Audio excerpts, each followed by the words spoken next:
we had these bright lights being shone on us from the darkness of the sea, and we didn't know where it was coming from. And boats would whiz past us and then disappear. And then finally, one kind of sidled up alongside us and was running parallel with us for some time. And it got close enough that we could see the faces of IDF soldiers. I say faces, they were all covered, but we could see them very clearly. And then one of them spoke through a megaphone. We're about to intercept you. We're going to board the boat. We're not here to harm you. If you cooperate, you'll be okay. Put your hands up if you understand what I'm saying to you. So we all raised our hands as high as possible. Then they climbed onto the boat. There was about 12 of them. 11 men and 1 woman. Mixture of machine guns and shotguns. And we sat with our hands up for about half an hour. They then took our passports, looked at our passports, and then they separated us into small rooms inside the boat. They also asked us who the captain was, which is standard. Historically, captains are treated much more violently than other participants on the boat.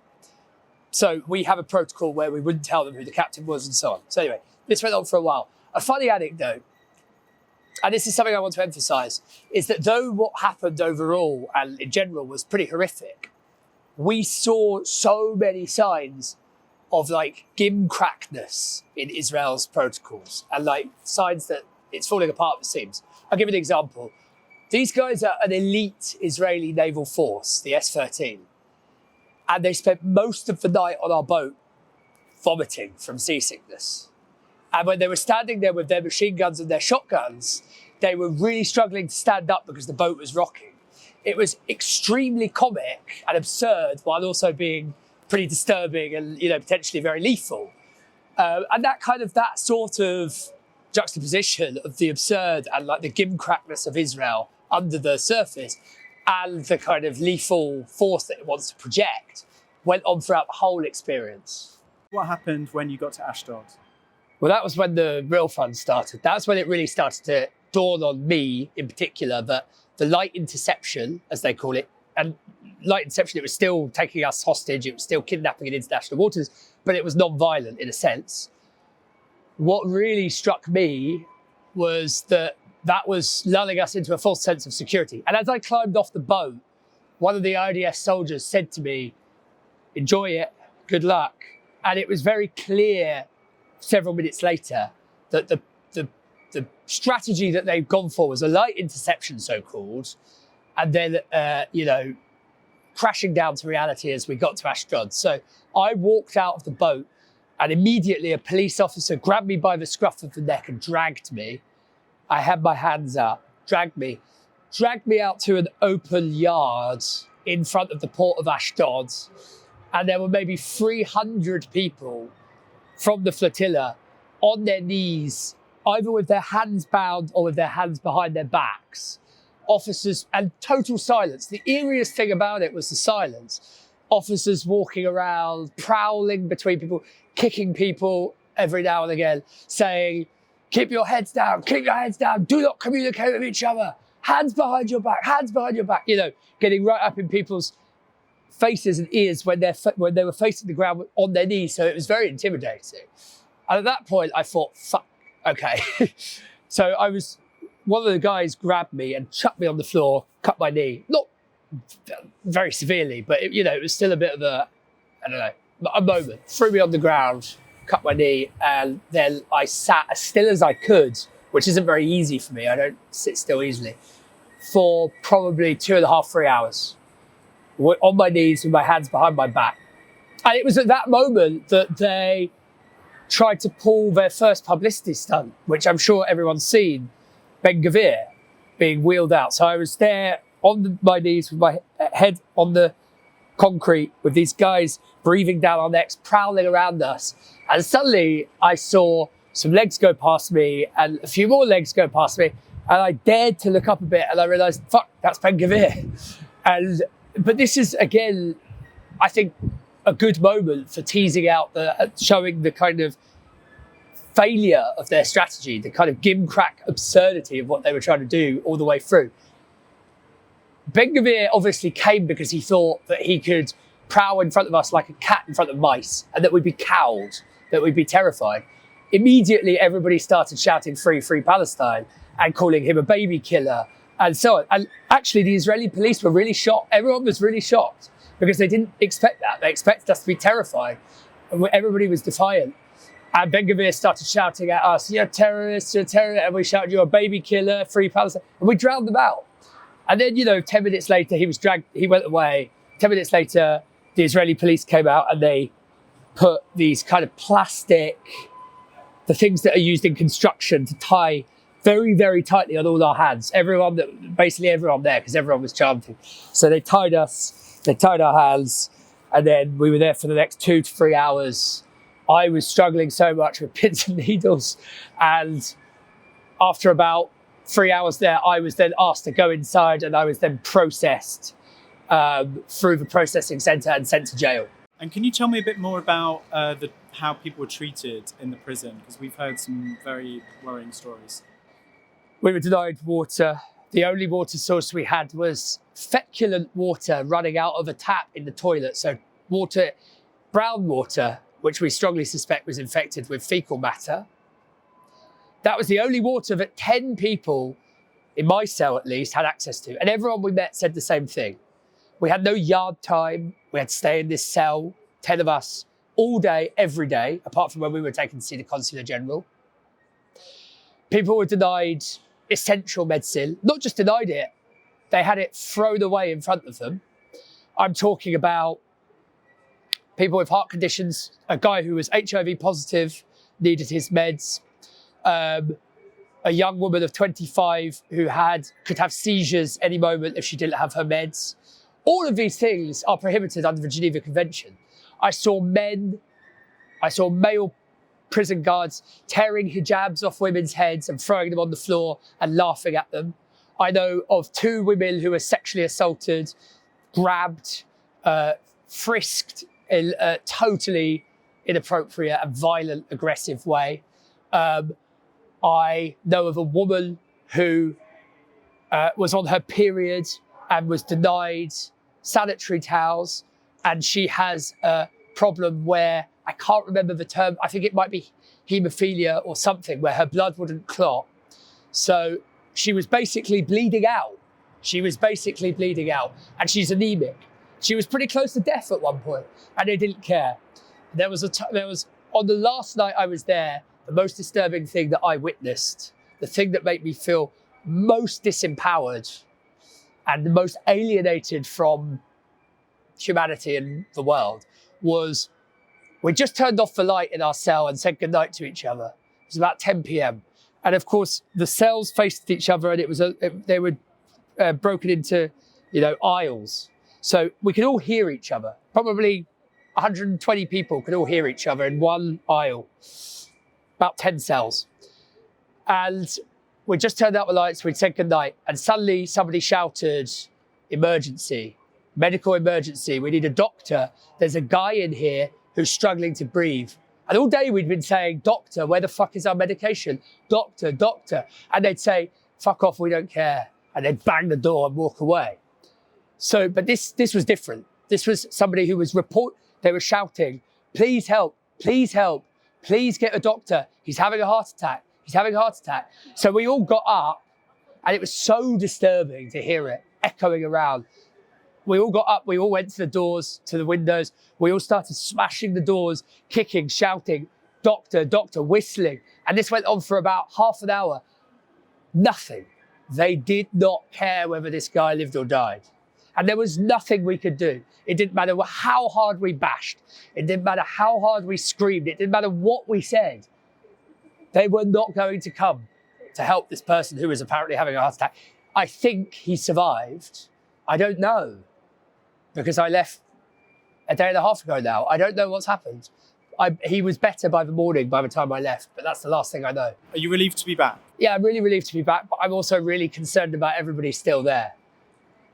Yesterday was very surreal. We were kind of airlifted to safety by Turkish Airways, brought to Istanbul. There were hundreds of people there to greet us. There've been loads of people here tonight to greet us again. It's all very surreal to go from a place where you're treated like a cockroach to a place where people are really, really warm and generous with their reception. It's lovely. But I'm really concerned about everybody that's still in that is shithole Israeli prison in the middle of the Negev desert, where they take Palestinians, or they used to take Palestinians to be tortured. Can you tell us a bit more about Ketziat prison? What happened there? So I'll start with this. I was taken to a room at one point, and I realized while I was in that room that this is a prison that my brother was taken to many years ago and was tortured in. I didn't connect the dots. I didn't even know I was in the Negev desert.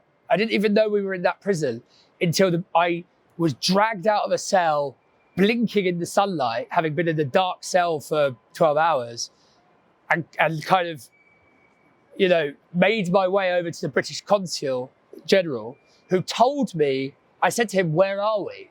And it was only then that he said, "You're in the Negev desert," because they blindfolded us and put us on a bus to take us there the night before. So, and then I realized, this is a prison that my brother has been in, and the prison that my brother's been tortured in.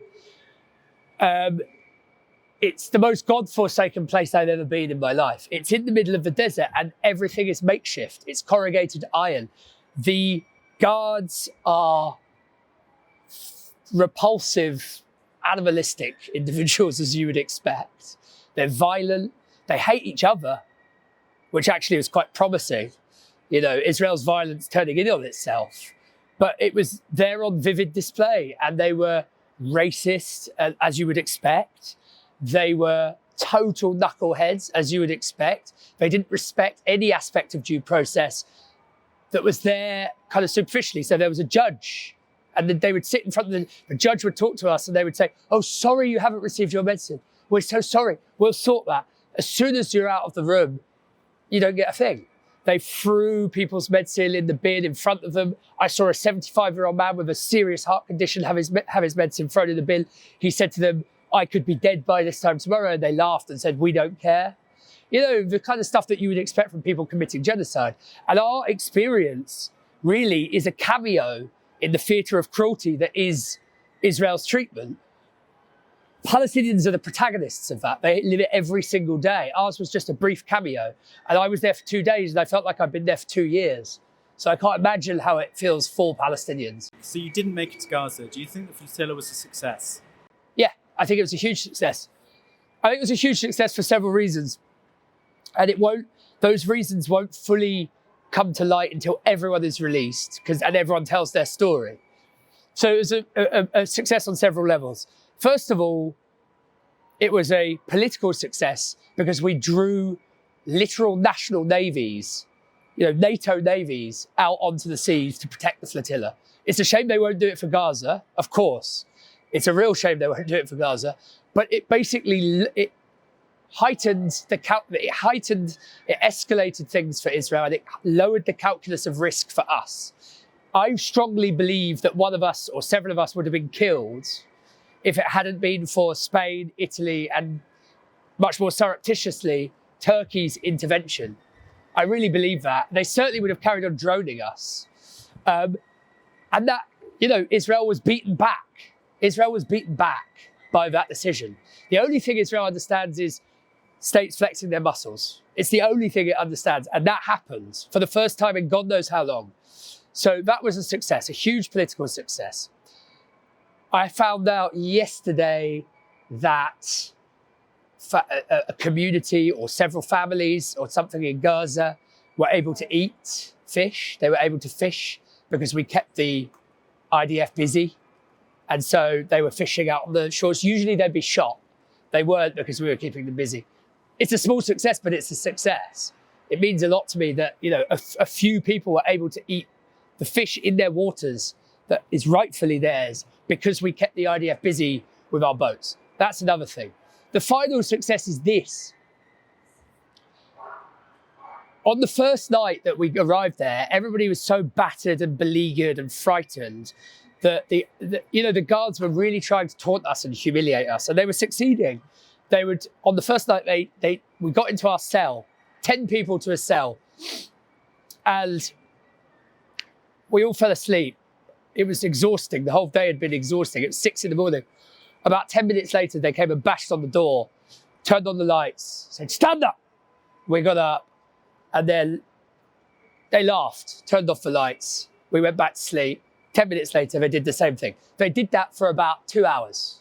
On the second day, we basically were like shouting at them, and we were singing, and they were saying, stop singing, and we were refusing, and we were insulting them, and we were calling them every name under the sun.